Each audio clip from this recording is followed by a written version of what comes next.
This episode is proudly sponsored by The Helix, a new innovation district located in New Brunswick, New Jersey, the heart of the Northeast Corridor. The Helix provides a critical ecosystem for innovation by offering a range of physical environments, a vibrant community of leading innovators, and a strategic central location on the Northeast Corridor. The Helix will uniquely mix workspaces, classrooms, laboratories, venues, and collaborative environments, creating a dynamic community and setting for innovative minds. Universities, startups, Fortune 500 companies, entrepreneurs, researchers, and many others will all call the Helix home. Thus far, the Helix has assembled a community of innovative private and public organizations, such as Rutgers Health, the New Jersey Innovation Hub, RWJ Barnabas Health, Hackensack Meridian Health, universities from Ireland and Israel, and others. The Helix is where ideas will come to life. To learn more, visit helixnj.com. From NJ.com and the Star Ledger, welcome to the Rutgers Rant, your one-stop podcast for the Scarlet Knights, with your hosts Steve Politi and Rutgers insiders Brian Fonseca and Pat Lenny.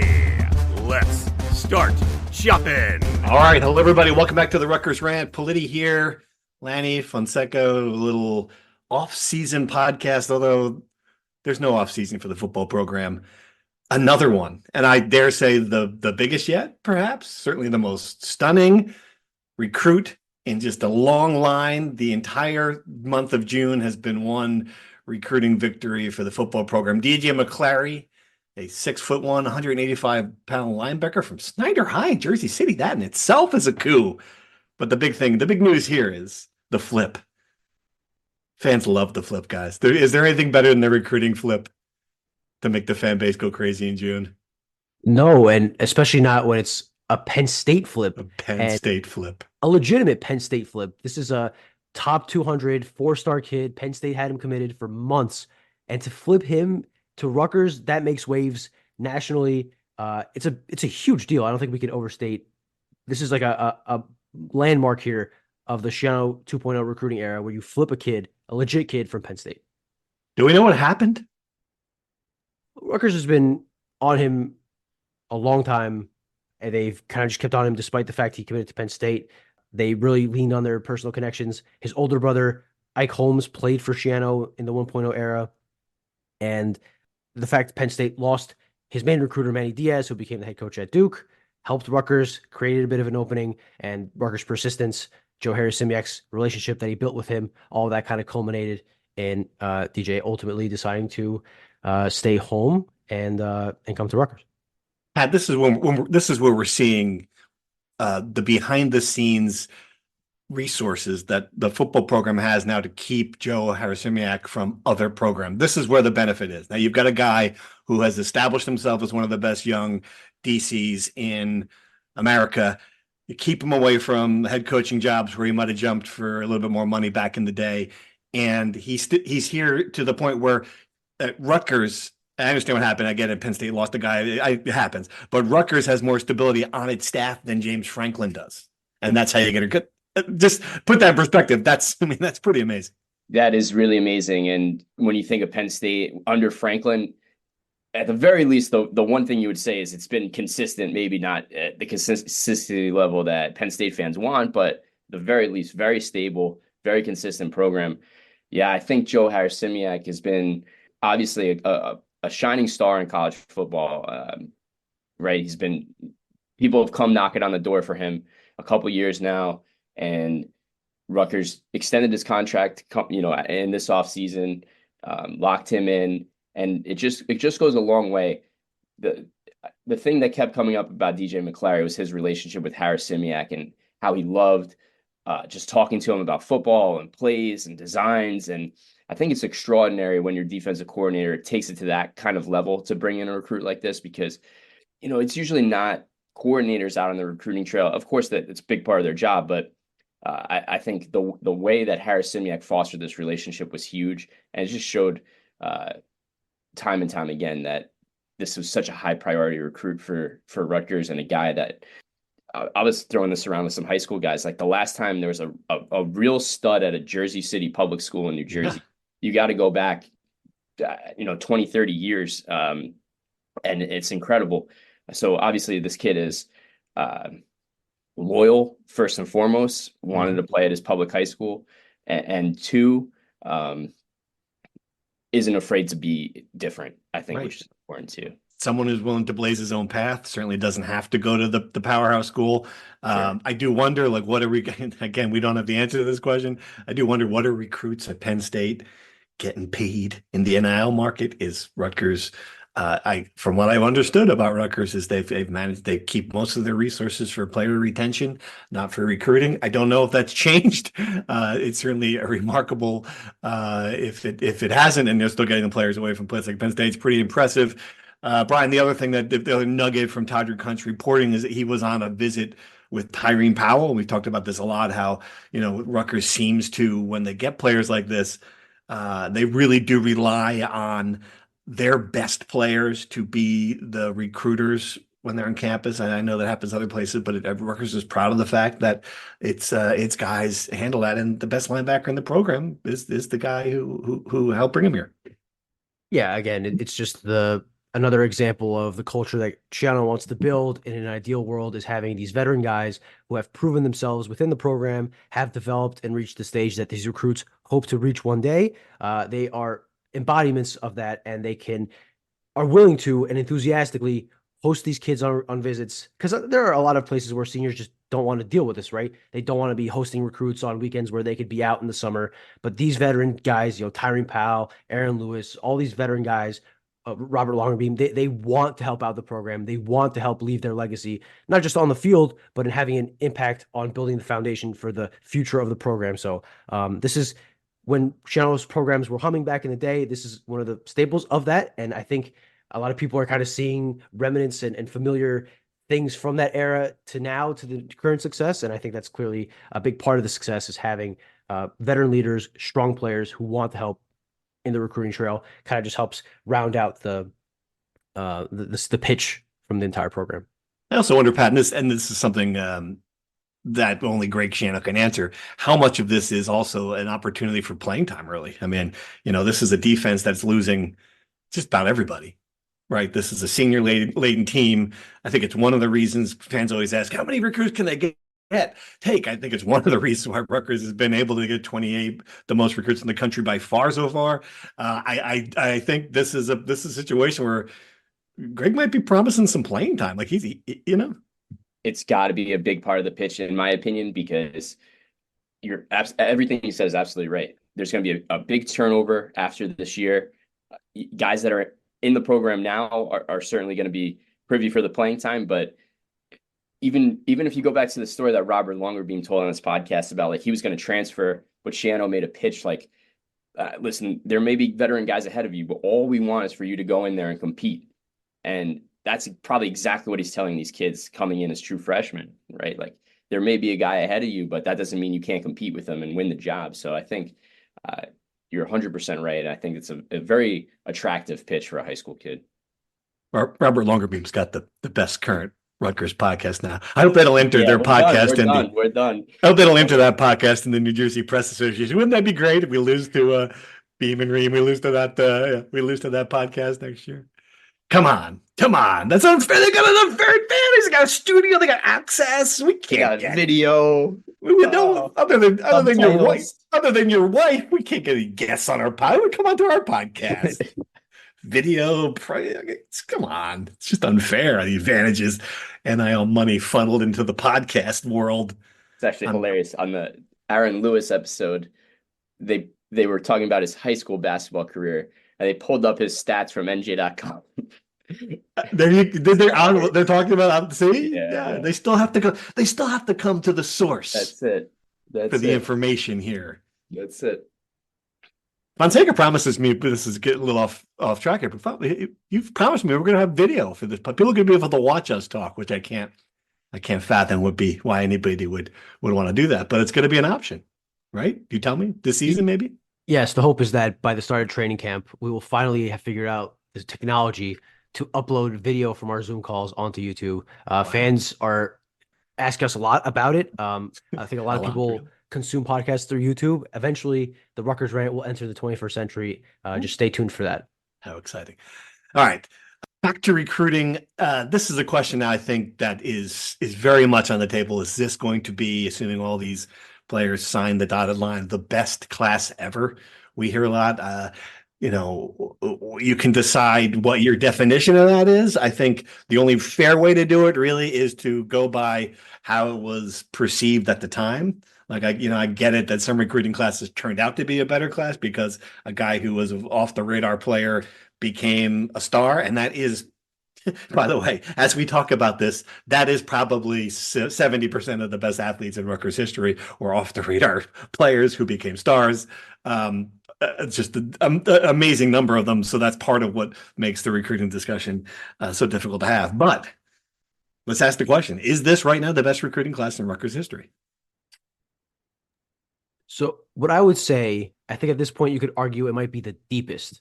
Obviously, it's the biggest. They let go of the 25 player limit this year, and all of a sudden, Rutgers is bringing in 28 guys in June, right? So I think deepest is probably fair to say. Also, because at this point, and Aaron Brightman has brought this up many times, so I'll credit him for the idea, but they are slightly ahead of the 2012 group, who is universally thought of to be the best class in program history in average recruit ranking on the 247 Sports composite ranking. So that accounts for obviously high-end recruits, the bottom of the class in rankings. Collectively, they are the highest ranked as far as that. And that is different than obviously where they rank. Right now they're 11th nationally, but that also depends on how other programs do in their recruiting classes. That varies year by year. The average ranking is generally stable. Whether they'll be as good, who knows, right? Is this going to be a top-heavy class? Is this going to be mostly, even class without any real stars? You don't know that until going forward, but there are no 5-star guys in this class. There are 5 4-stars per 247. So I don't know, but I don't know if it's the best yet, but I think it's fair to say at this point that it's the deepest. Only 5 4-stars? I guess some of them are going to pop up. Yeah. Right. No, I just think you lose track, like when you say like only 4 or 5 4-stars. It's like right. That man, that Rutgers would die for that 5 years ago. Right? Well, I just thought there were more. Looking at it, I thought there were a couple. No, it's crazy. Yeah. The bulk of this class is that high 3-star ranking, mm-hmm. which is what got it going. They landed all these guys that were like right on the brink of being 4-stars, and then the momentum started to build from there. I know we've talked about the whole stars thing too a lot, so we always take that with a grain of salt, of course. Yeah. But I think the significance of this class is really important. It may be the most significant class in my opinion, just because these guys are all buying in at a time when everything is still kind of like not set in stone per se. Like, yeah, the arrow's pointing up for sure, but these guys are making a big commitment to say that like we're going to be the class to take this to the next level. So I think that's why it's really significant. They're buying into the culture and vision, and I think that's important. Looking back on that 2012 class, I think Rutgers fans can only hope it's as good as that, like what it turned out to be. I mean, obviously the 5-star Darius Hamilton, you can talk about whether or not his career was what people expected, but certainly given he played out of position for most of his career, played hurt for most of his career, I think he probably would. He was a very good player at Rutgers for a long period of time. Chris Muller, Leonte Carew, obviously one of the best receivers in program history. Steve Longa, excellent linebacker who played in the pros for a while. And that doesn't mean then you get to the 3-stars. I mean, Julian Penix Odrick, JPO, Kyle Federico, kicker. Just good. They're just a lot of good guys, a lot of good names just glancing at this list. So I mean, I don't know, Brian's got potential, certainly, if you want to do some comparatively, but for this class to really add up impact wise, these guys have to be true stars for the program. Yeah, and just to kind of reiterate my point here, like I was just looking at that class, that's 8 4-stars and 1 5-star, right? Yeah. Like that's almost double what they have now. Just it's a different level as far as on paper, top end talent. Obviously, the guys in this class could outplay their rankings once it comes to college, which is all that really matters. But on paper, I'm not sure it's at the point where we could say it's the most talented class. But like Pat and I said, I think there's other adjectives to describe it, which might be more important at this point, right? I think maybe at this point in college sports, you want a deeper class to sustain the inevitable movement that you'll have in the transfer portal and things like that. So, the fact we're having this conversation, I would say that's the one thing we can all agree on is a really good sign for Rutgers that we're even having comparisons to 2012, because that was, I think everyone agrees, had things kept going in that direction, and had Shannon not left, Rutgers would be in a much different place today, 10 years later than people might have hoped. They're back on track for that, and that's obviously a good sign. All right, we'll talk some more recruiting at the end of the show when we take listener questions. I thought it would be fun to just to talk some actual going to happen soon football for a minute. And what got me thinking about this was having the Phil Steele. All the magazines are coming out, and I love reading what the perception is nationally, because we're too close to it sometimes. We can't. It's hard for us to view it from the 35,000 feet perspective, just because we're here and things seem better or worse to us depending on what's going on. I mean, a lot of the times it's worse. Right now, I don't know. My opinion of it is very high, so it's probably better than people think nationally. Phil Steele, though, is one of the better guys on this. I don't know. I forget which one of you wrote the story about it, but can you give me the gist of what the national perspective from guys like that is? Phil Steele is by far the most thorough of these preseason magazines. He stuffs about 100 pounds into a 15-pound bag. It's incredible, the volume of stuff he puts into this magazine. Essentially, he follows the line of what most of these preseason things say. Rutgers is roughly in the middle of the pack of the Big Ten. It's hard to really, outside of the top four, decipher what's in that area, but Rutgers is in position to compete with a lot of the teams they're facing. The schedule was a big part of his prognostics. Rutgers plays the easiest schedule in the Big Ten on paper, obviously. His computers, which he claims to have something like 9 computers or 9 power ratings, which seems a bit hokey or whatever. But the truth is this: last season, before the year, he predicted Rutgers would make a bowl game, break its streak, and obviously they did. So it bodes well for Rutgers that he has them in one of his 24 teams that are moving up. So every year he predicts a group of teams that will improve their record from last year or have the same record. And he claims that in the past 19 years, it's 81% accurate. So wow, okay. So this is a good sign for Rutgers. His computers, I can't remember which one, but they predict Rutgers to finish 8-4, which would be, again, a 2-win upgrade from last year, which maybe is not as exciting as some of the preseason predictions that we've discussed. 9 wins, 10 wins, the high end ceiling of a perfect season. But 8-4 would be pretty damn good for Rutgers. I think that's their best season since, what would that be? Their best season since the 2012 Big East? Yeah, since the Quick Lane Bowl, but it wouldn't be. Yeah, I mean, yeah, it'd probably be better if the fact you're in the Big Ten, certainly. Schedule-wise, yeah. Let me ask you guys this then. You guys, I'd love to hear your thoughts. Would you sign for 8-4 right now, or would you risk it with the chance of maybe having 9 or 10 wins? Ooh, Pat?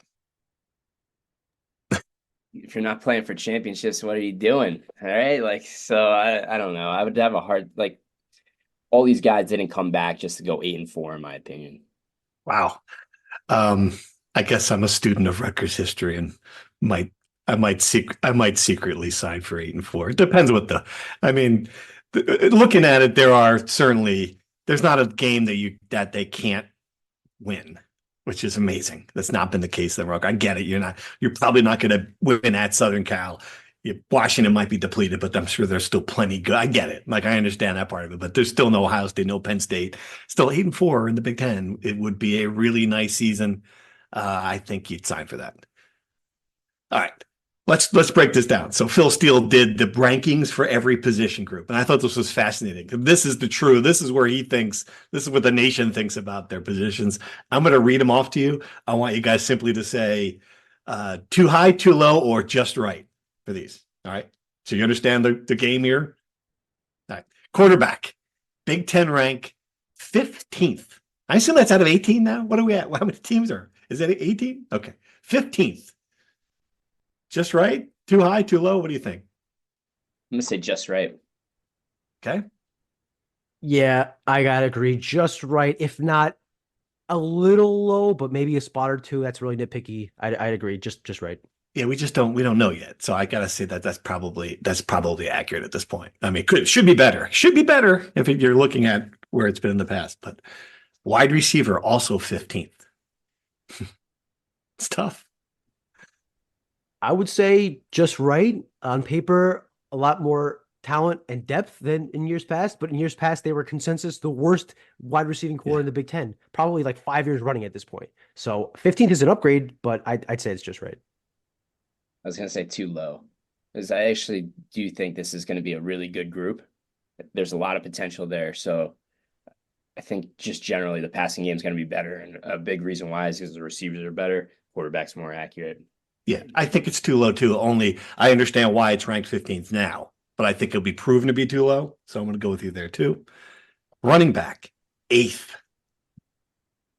This is the one that stunned me. I think it's slap in the face. I think it's way too low. You got the Big Ten, and again, it's not one of these situations where you get I get it. He picked up more carries, more carries than a lot of very talented running backs in the Big Ten. There's a lot of good players. I understand that, but man, he's the Big Ten's leading rusher, and he entered last season. You would think he entered last season. He wasn't. You wouldn't have named him the most talented running backs. You got guys behind him in Sam Brown. You got every good running back coming back. I'm surprised by that. Absolutely surprised. I think it's a total disgrace to a guy that actually proved it on the field. So it's way too low. Complete disgrace. I would say too low. I agree. A couple things. This is the running back room, right? It's not just the top running back. And Rutgers behind Kyle Monangai, you have Sam Brown, who was off and on last year, coming off of injury. The room itself is not a top end room right now, I would say. And really? 2, Kyle Monangai did lead the Big Ten in rushing, but you touched on this, Politi. They ran the ball 60% of the time last year. By default, it would be a surprise if he didn't, be in contention for that. Again, and this is me nitpicking. I do think that they should be higher than 8th. Who's the number one? Who's the number one running back room? Ohio State? Ohio State, which got the best running back in the SEC, probably for more money than Rutgers spent on its entire team. And Travion Henderson. Right. They already had the best running back in the Big Ten. And then they got who's the 7th best? I guess we don't have that in front of us. But yeah, all right. To your point, I understand what you're saying. He certainly did run the ball up, but man, that's a tough one. Offensive line, though, I was stunned at this one. 7th in the Big Ten. I think that's just right. I think you do think it's just right. Why? I think it's just right. They showed a lot of progress last year, and a lot of the guys are back. 4 out of the 5 are back. So yeah. I think that's just right. They didn't give up. They had one of the best. They allowed one of the fewest sack totals in the entire country last year. It's a good stat. I think it's too high. I will say the positives. Holland Pierce, I think, has a chance of being one of the best left tackles in the Big Ten. And they've returned starters at center and left guard. The negatives, the entire right side is not, there's no proven starter at right tackle. You're replacing your right guard. And yes, they did not give up a lot of sacks last year, which is obviously good. But they also ran the ball more than anyone in the Big Ten. They had a mobile quarterback who threw the ball away at any real danger, right? So I think that's a little skewed. I think 7th, it was 7th, right? 8th? 7th, yeah. I think that's a bit putting the cart before the horse here. I think, they should be in the double digits, 10th, 11th, maybe. But again, it's hard in fairness, it's hard to compare where Rutgers sits to the rest of the Big Ten when I'm not really sure what Oregon's offensive line looks like. I'm just assuming it's better than Rutgers. Yeah. I just thought, I guess I'm just surprised because it historically, certainly, to even be in the top half would be stunning. So I guess perhaps I need to just shake out of the historical part of that one and give them some credit because they have gotten better. You're right, Pat. All right, linebacker 9th, right in the middle. Low, I'd say low. Yeah, I think between Tyron Powell, Moultrie, they got proven guys, thumpers. I think you have some good depth, young guys behind them. I'd say probably top half. I think it'd be a disappointment if they weren't in the top half of linebacking cores in the Big Ten. Pat? Oops, you're muted. Sorry. Can't hear you. Yeah, sorry. No one wants to hear this part anyway. I think it's just about right. Obviously there's injury concern with Tyron Powell. Obviously, all signs point that he's going to the start of the season. He was phenomenal last year. Moultrie was great in his first year as an outside linebacker. Brian pointed at the depth. I just think it's a fair assessment. It's interesting. They say 9th in the Big Ten and 29th nationally, which kind of speaks to the Big Ten. So if you're looking, while offensive line was 7th, and 39th nationally. So I don't know what that means. All right, defensive backs, 7th. Again, you lose a couple of guys. You lose an NFL player, right? Does that seem too high or about right? Seems about right. I'm not sure how much higher they'd be if they had Max Moten coming back, but you do return Robert Longerbeam, who you hope takes a jump forward this year, and you have Flip Dixon coming back. I think that'd be just right, and I think you'd sign up for that too. Middle of the pack defensive back group in the Big Ten, I think would be pretty solid. Pat, you're with that? Except this is DBU. Yeah. Ryan, all the safeties are back, remind you. So Desmond Igbinosun, Shaquan Loyal, Kaj Sanders has been a promising freshman. His name keeps popping up.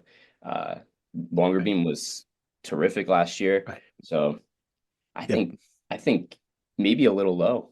Yeah, I think it's a great point. A big strength of the team. When you talk about it like that, it does seem like, when you mention all these guys, especially Longerbeam and the depth, and they do like and Melton's gone, but I know they do love the young players who are coming in. This is Schiano's bread and butter. So I'm going to go too low as well.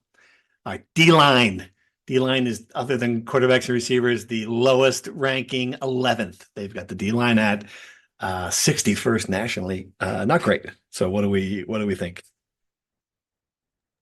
Too low, but I can understand the logic. The counting stats aren't there. They don't rack up sacks.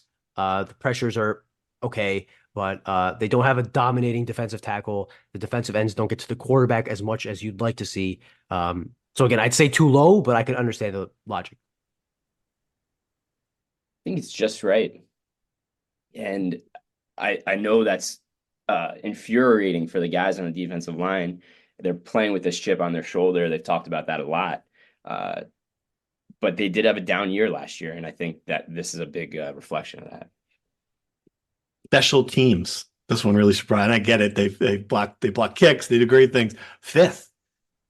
I couldn't tell you the punters. I know you guys reported it, but it's interesting to have the 5th best special teams when you don't know one of the specialists in that return game.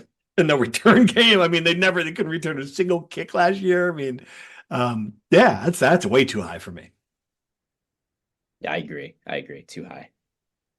I think it's a little high, but they have maybe their best kicker in program history, Jay Patel, off to a good start. I trust just about every Australian to kick a football at a decent rate. I just blindly trust that. And Austin Riggs, he has a lot of experience at long snapper, so that should be an upgrade from last year's, 2 long snapper system. So maybe 5th is a little high, but I don't think they're. I between the blocks they'll have on kicks, and I don't think it's they'll have any disastrous positions. So I think a little high, but not scandalous. Max Melton was one of your, if not your best kick blocker too. Just keeping that in mind. All right, coaching, 8th, right in the middle. No respect for Greg Schiano. Jim Harbaugh gone. I assume Ryan Day was number 1. Yeah, I'd be number 1 if I coached Ohio State. Who was number 1? I guess it's Ryan Day. I would like to see that. I'd have to see the 7 in front of him, but I'm going to go too low. How you like that? I mean, Lincoln Riley. There's some guys in this league who are overrated. I don't even know who the guy who replaced. I mean, Jeb Bush replaced the Washington coach. I mean, I don't know. Come on. Too low. Give my man Greg Schiano some props here.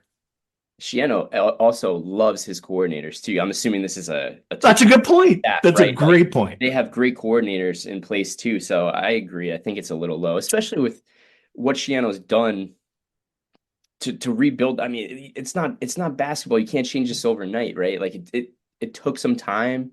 I think he's done a great job. So I think a little low. Give me 1 second. I'm looking up the coaches ahead of Schiano. We can kind of go through that. Experience the Heldrich Hotel, a luxury hotel that's perfect for both the business and leisure traveler.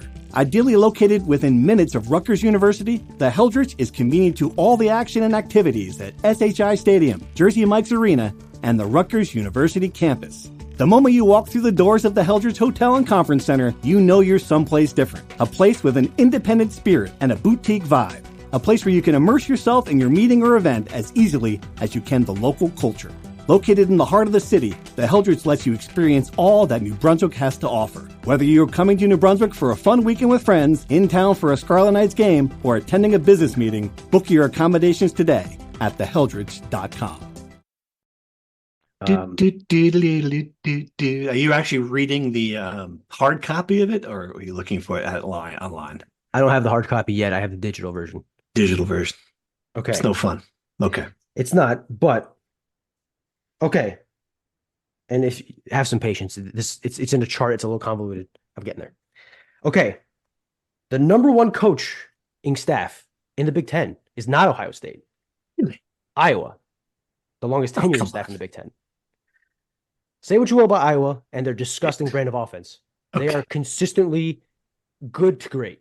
Do you not take it's half the game? You just said offense. I mean, do you not knock off a point there? I get it. Kirk Ferentz has been around forever. Okay. He's ahead of Greg Schiano. I just don't know about number one. Okay. Kirk Ferentz is, as Schiano expressed last year, the model of what Rutgers hopes to become. That's true. So I think it's fair to say they're at a higher point than Rutgers. Okay.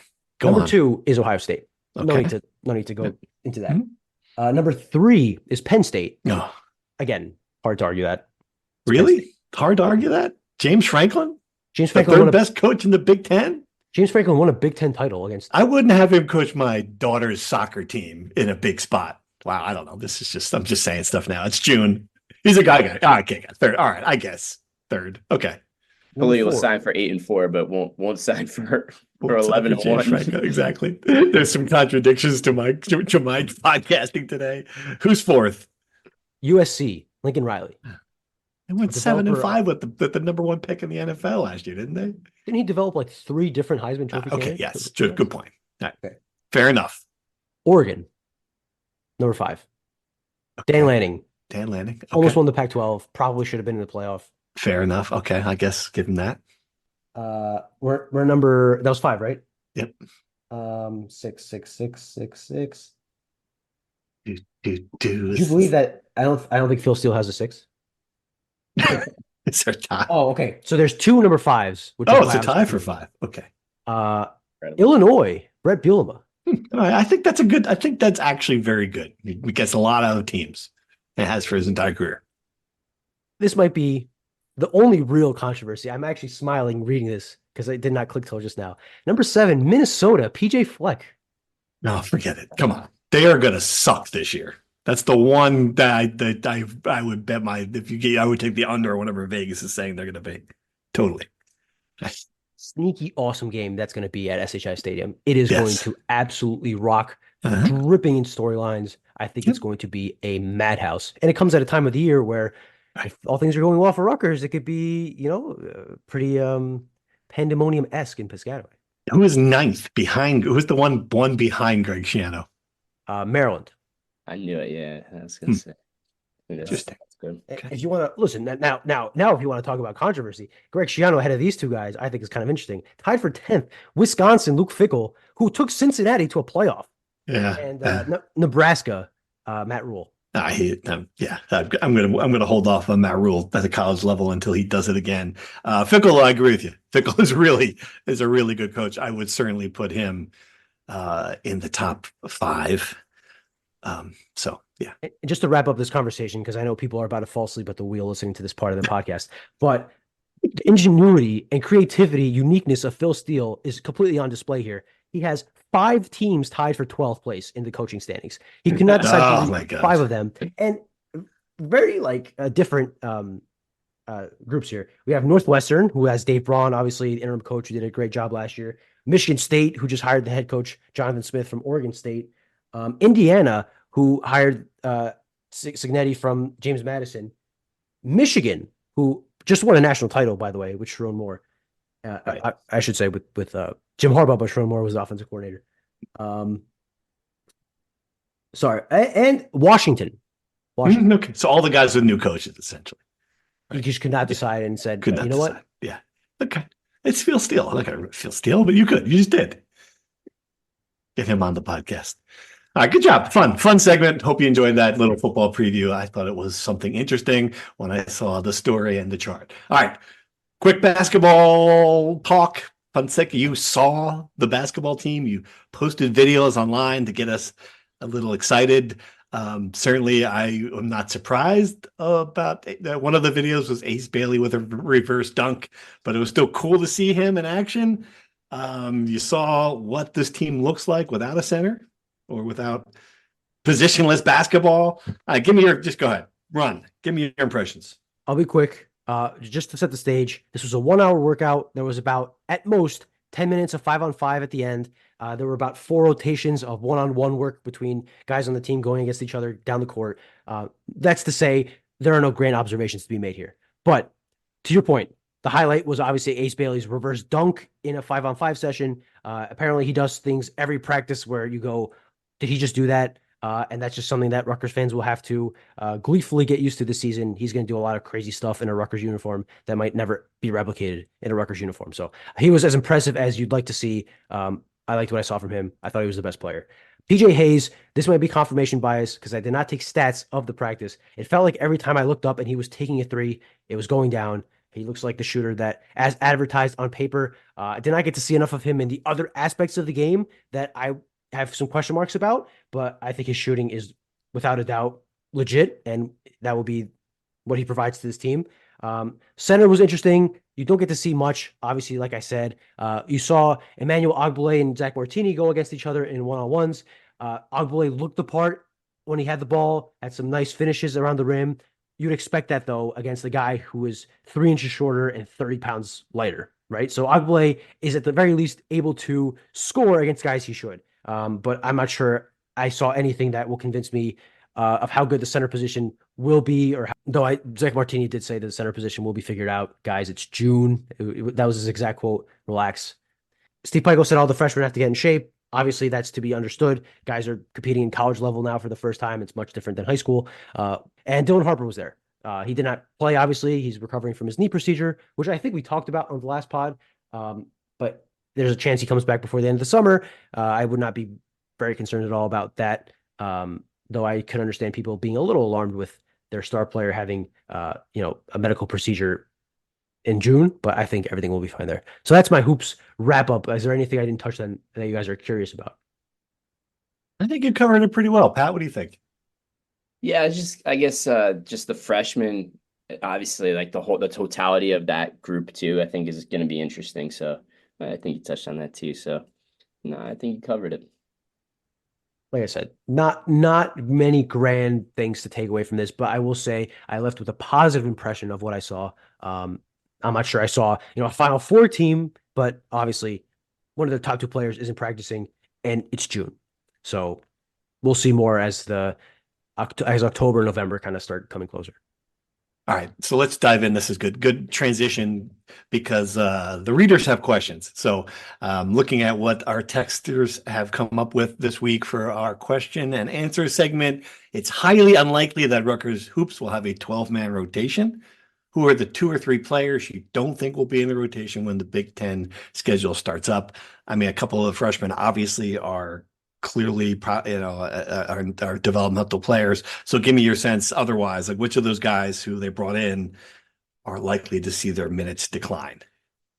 It's a great question. Another thing I forgot to mention, Jordan Durkak, the Northeast Conference Defensive Player of the Year, his hands really stood out, always kind of prodding and poking balls out of like Ace Bailey's hands and making some big plays on the defensive end. I think that was another big thing that popped out to me. And I think he will get a role because of that. I think that's interesting because he'd be the guy. I would think he'd be the guy who might be the odd man out. So there you go. That makes it even harder. Yeah.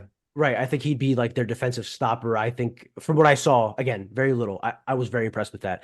I would say of the freshmen, I think Bryce Dorsch is probably the most developmental of them. And I would pin him down probably as a guy who maybe doesn't redshirt, but plays the least of the 5. I wouldn't be surprised if he's, the 12th man. JaMychal Davis might kind of have to be shoved towards the end of the rotation just because of the talent they've added at guard between Dylan Harper. Tyson Acuff is a proven veteran scorer. And I think he might be a guy that sees his minutes reduced from last year. Though he looked like he took a jump from last year. He looked bigger. Right. He looked as pesky as always on defense. He looked pretty decent offensively in one-on-ones against Jeremiah Williams. But I could see him down towards the end of the rotation. And then the other guy, I guess 3 or 4 guys are guys who aren't going to play regularly.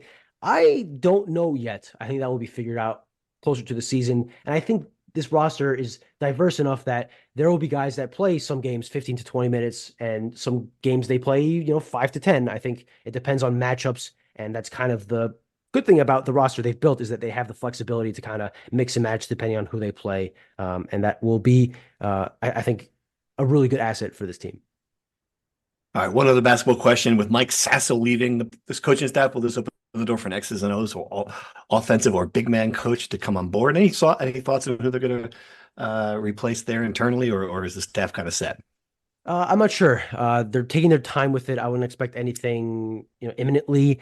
I think there's a chance they add someone like a bigger name, right?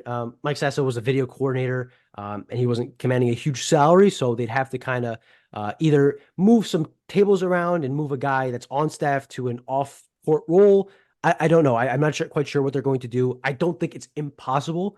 I wouldn't bet on Jay Young coming. I know that's the name everyone thinks of. I wouldn't bet on it happening, but I wouldn't bet on it not happening. I think anything is really possible here. Just kind of depends on the money they can come up with and the creativity they can have in shuffling around the staff. Because I wouldn't expect anyone else like a Steve Hayne or a Mike Larkin, guys who are not the assistant coaches, but the next level there, who are giving some technical instructions on the court because they can in practice.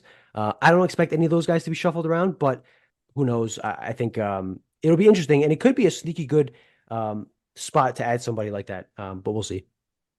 All right, transition question, Pat, from football to basketball. Do you think basketball success in bringing Harper and Bailey has made it easier for the top football commits to commit to Rutgers, perhaps at least influenced football commits decision-making process? I don't know. It's a good question. Certainly, it put Rutgers in the news. It illustrated that top-level athletes with professional aspirations are willing to come here, even in a short-term year. I mean, I just don't know that it impacts a guy like Ian, a receiver like Ian Thomas, or some of these guys they brought in. I just don't know that it matters. What do you think? No, I agree with you. I would say it doesn't hurt. I think it's great to see big names, and a lot of hype is always good. Like the more, like anything in life, the more you're in the news, the more people are talking about you, the better it is for everything. So I tend to think that, but I think it is a little different, especially the sports are so different. And Rutgers football has brought in the biggest recruits in the state at different times throughout Keanu's tenure. So I don't necessarily think one relates to the other, but it definitely doesn't hurt. Right. Realize I said Ian Thomas. I meant Michael Thomas, current receiver, not from the 2012 class. I get confused easily. I'm old. All right. Some more questions. This is about the more to what this recruiting class means in the long term. Can Rutgers become, or is it now, a program that can reload rather than have down years in between great years? Rocco, Florida wants to know. I guess, fellas, it's, if you look at the history, Shiano, once he got to the bowl level, he stayed there. But to that point, I think in order to reload in modern college football, we're going to have to see a portal dive that we haven't seen yet. Brian, do you agree, or can they reload just the old-fashioned way? I think reloading implies portal additions, right? Because football is not a sport that you can build a team mostly out of freshmen like basketball. I think Rutgers is at a point where they can create a strong foundation so that when guys like Aaron Lewis and Robert Longerbeam graduate, they have another young guy in the wings that can come in and seamlessly transition into a starting role after playing some time as a backup. But that's much more difficult in today's era because of the transfer portal, because guys leave early, because they move on to different schools. So I think part of the strategy in taking such a big class is accounting for that and hoping to have enough depth in those accumulating classes that you could always have a guy in the wings who you have developed and you believe can slide in, because I don't think Rutgers will ever be a team that's a majority portal team. So I don't think they'll ever be a reloading team, so to speak. I think they'll just be a team that is consistently having depth and youth climbing up. As Shiano likes to mention, the pipeline. I think that's a great analogy. They'll always have someone in the pipeline ready to fill in once the latest group of seniors moves on and ends their career. That's a good way of looking at it. And and the fact that he's been able to keep those classes together without losing the raids. We haven't had the bad side of the raid yet with NIL is also important. And we don't know how this is going to shake out. Like, we don't know what the next, if the new system, how the new system of college football is going to impact Rutgers. It should, in some ways, put the schools in the Big Ten and the SEC, I think, on a level higher than other programs, which might make it easier to pluck top level kids from a Cincinnati from programs in the other conferences. So there's so much we don't know about where this thing's going. All right, a few more questions. If Rutgers lands Kamar Archie, is the class complete? Another linebacker. Is he not going to Clemson? I mean, is that I think trying to guess who they're going to get next. If you're stealing kids from Penn State's roster, I don't think we can sit here and reasonably tell you who they're going to get. That seemed like that would have been at least from the outside a safe recruit until now. What do we know about Kamar Archie? And is he the one guy they're targeting, or is anybody else? I think it was 2 podcasts ago, or maybe it was the Toddcast with Toddrick. We were like, who's going to be the next, or like, what's the next big move? Like, and we brought up DJ McClary, and it was Kamar Archie was the other one, right? Like those are the 3. There you go. With Jalen Matthews, Kamar Archie, and McClary, those were the 3 big targets of this class. I mean, it would be unbelievable if they got all 3. I think that's just unbelievable. Right. We still don't know a number. I mean, like there's no cap on it, so they could go over 30 theoretically. I don't know if some of these guys in the back end, if they're expecting something to shake out. I don't think they're not going to nudge any of these guys out. That's not their style. Interesting. I think Kamar Archie would be a bigger get than DJ McClary, even because of the competition. He just took an official visit to Michigan. He's you mentioned Clemson, which is a team that really focuses on high school and development and retention. Right. So this is a place that is very attractive for high school recruits, especially. I think that would be a huge get. It sounds like the recruiting analysts are pointing away from Piscataway on their predictions, but you never know with these things, and the race is never over until December. But I would agree that would be a huge get. I don't know if you've seen a photo of this kid. He is enormous. Is he an inside guy or an outside guy or linebacker? Inside linebacker, I'm pretty sure. He looks huge. He looks like if I went over the middle and he hit me, I would disintegrate. So I could see why he's such a highly touted recruit. He is massive. It probably would happen with most people hit you over the middle, but I won't go there. All right. A couple of final ones. NIL with Rutgers, 2 major programs on the verge of what looks like a breakthrough season. Fans' excitement may be at an all-time high, leading to increased donations. Where's the money best directed? NIL or facilities? It still feels like NIL to me. I think it feels that way to Greg Schiano. But I mean, the dynamics changing a little bit. Pat, do you think it's still NIL, or can you make a case that we need to start fixing up some buildings too? No, it's definitely still NIL, especially with all this uncertainty with the Supreme Court ruling and all that.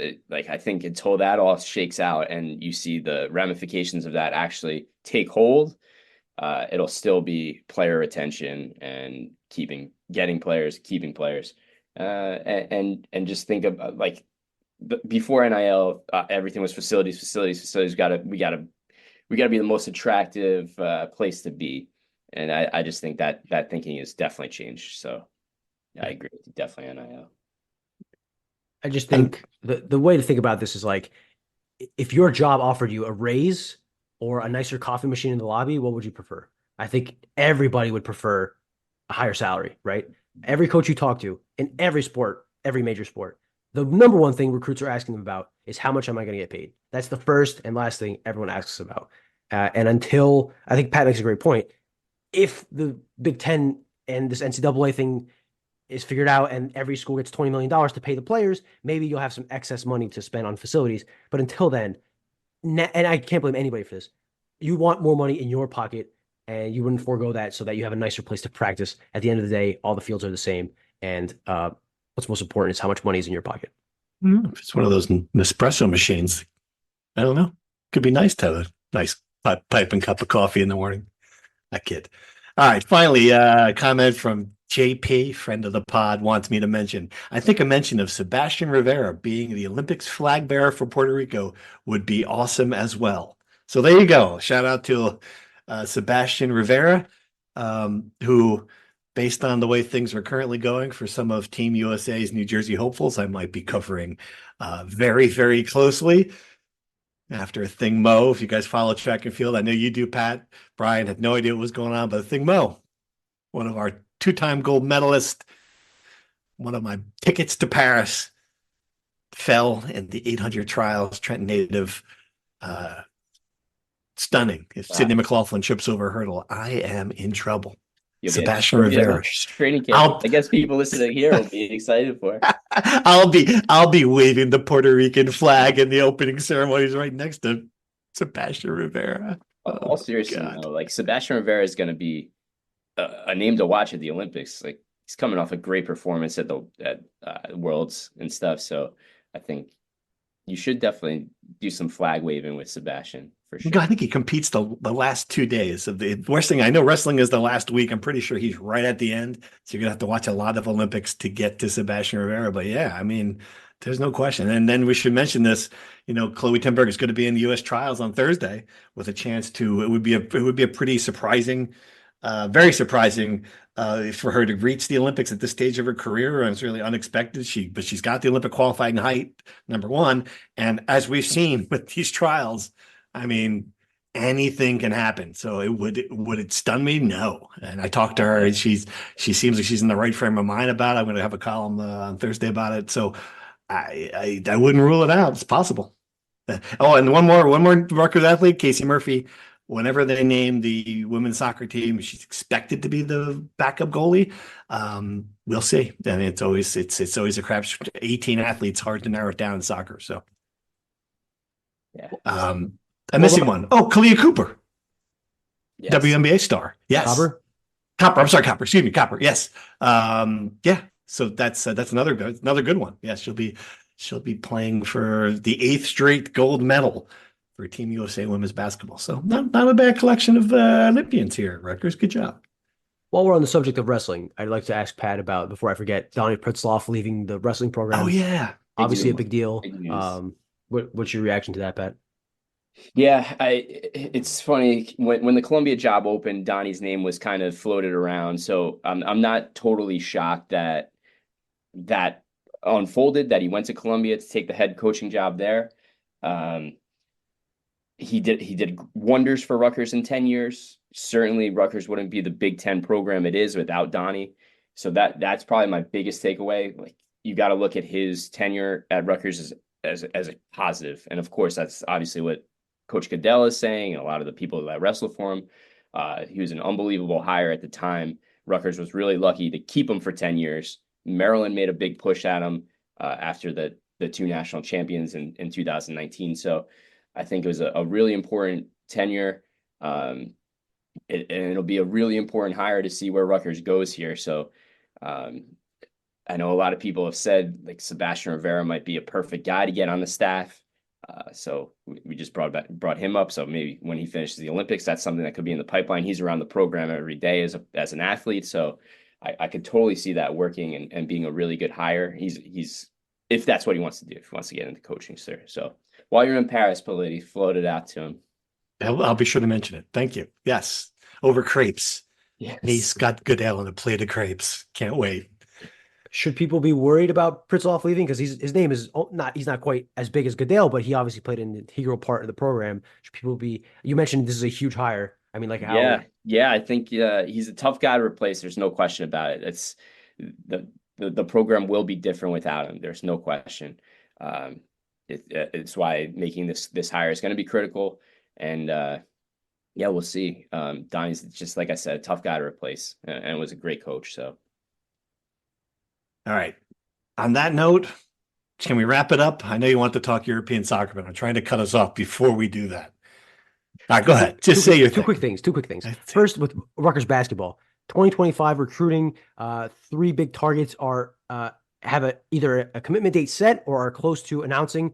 Jalen Harrell and Dorian Jones are both set to announce next Monday. I would not expect either of them to pick Rutgers among their group.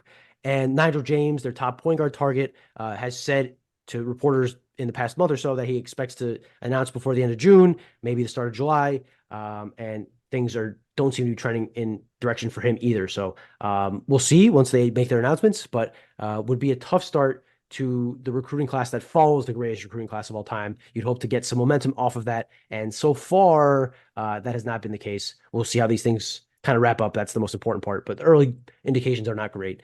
And European soccer, Portugal, 2 wins, absolutely demolished Turkey. Looked good as I've seen them in years. I look forward to winning the European Championship final against Italy, which congratulations to you guys. Huge last-second tie against Croatia yesterday. Very exciting. How are we feeling about the Azzurri, fellas? How do you guys think they look? You realize that we're not as Italian as you are Portuguese, right? Like you've probably reached that conclusion. At least I'm not. I don't know, Pat. Maybe you are as Italian as Brian is Portuguese. No, I just wear the fake cornicello, I think it's called. The Guido necklace, as I would call it in Nutley. Yeah, okay. So yeah, it's a pride thing. It's a pride thing. Not to offend any of our listeners, but Italian Americans strike me as very much the most like not in tune with the homeland for the most part until like things like this happen when the European Championships are on. You don't speak a lick of Italian, but you're screaming for the Azzurri, and this guy you've never heard of is scoring goals, and you're going crazy. Is that not fair? Do I have a Buffon jersey in my closet? Of course I do. There's no question. If that's what you're getting at, yes.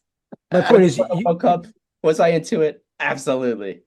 That's my point. You probably have not watched 1 minute of Serie A soccer this year, but if the Azzurri make the final, you'll be, wherever, downtown Nutley screaming with your Buffon jersey about the Azzurri.